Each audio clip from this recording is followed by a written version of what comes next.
Hello there, how you doing? Welcome to Work Tips Pro. This is where we help professionals like you stand out among their peers. My name is Mukhtar. Today we're going to be talking about what a high performance culture looks like. You've probably heard or seen teams that always seem to excel. They always seem to outperform their peers. And it kind of seems like it doesn't quite matter who comes into the team always succeeds at a very high level. It kind of seems like they have a magic formula. In this video, we're going to take a look at one company. This company has performed very well on the stock market. Plus, its employees have given it very high ratings on Glassdoor. You've probably heard about the company. The company is Google. Google wanted to find out what separated its highest performing teams from the other teams. So they embarked on a project called Project Aristotle. In this project, 180 teams were studied, including engineering teams and sales teams, and they ran over 35 different statistical models with over 100 variables. And they found that the high-performing teams had 5 things in common. Now, before I share the 5 things that these teams had in common, there are some qualities that did not necessarily affect high performance. And some of them might surprise you. The co-location of teammates did not matter. That is, teammates sitting together in the same location. Consensus-driven decision-making did not matter. Extroversion of team members did not matter. And you might think on a sales team, extroversion might play a role in high performance. Individual performance of team members did not necessarily correlate with a high team performance. Interesting. Workload size, seniority, team size, tenure, none of these correlated with a high performing team. Now, what are the 5 things that the high performing teams had in common? Make sure you stick around until the very end. I'm going to be sharing the biggest factor that contributed to high performance at the very end. Just quickly, don't forget to give this video a thumbs up if you like it. Don't forget to subscribe to the channel if you haven't done so already, and hit on the notification sign so that you can know when videos come out. So the first thing that high performing teams had in common was that team members felt like the work that they were doing was personally meaningful. So they were not just wondering what's the point of all of this. They individually felt that the work that they were doing was personally meaningful. The second thing that was common to high performing teams was impact. Individual team members could see how their work, how their team's work was contributing to the higher overarching organizational goals. So they weren't just doing things just because. They had a clear line of sight between what they're doing and the overarching goals of the organization, how what they're doing contributed to moving the company forward. The next quality is dependability. Each team member was not worried that the other team member will drop the ball. They were not worried that the other person will come up with a fanciful excuse. When somebody is entrusted to do something, they were confident that the other person will get it done. So that trust, that dependability was crucial for having a high-performing environment. The next quality was structure and clarity. The teams had clear roles. They didn't have fuzzy boundaries.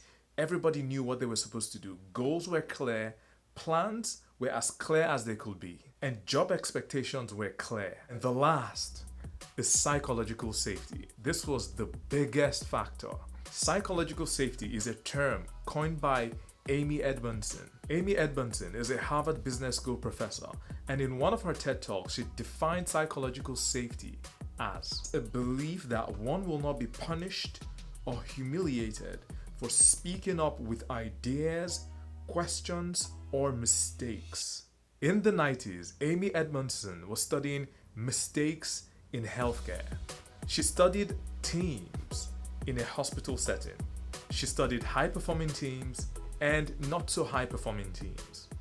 And she found something very interesting, that high-performing teams in a hospital reported making the highest number of mistakes. Now that's a bit of a puzzle. It sounds counterintuitive, but upon further research, she found out that it's not that the high-performing teams were committing more errors.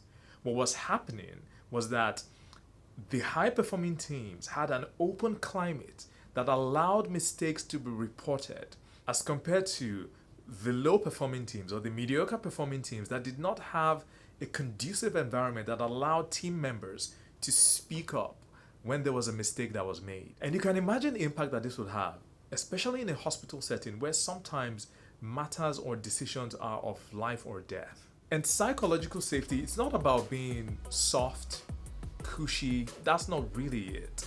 It's really about just having an open climate where people can speak up freely without feeling judged, humiliated, or ridiculed. Accountability is still very important, but it's what do you do after the mistake? And the unfortunate thing is that psychological safety is still not the norm in our workplaces. It's easy to be silent. It's easy not to rock the boat. It's easy just to agree with your boss. And many of us don't want to look stupid. We don't want to ask that ignorant question.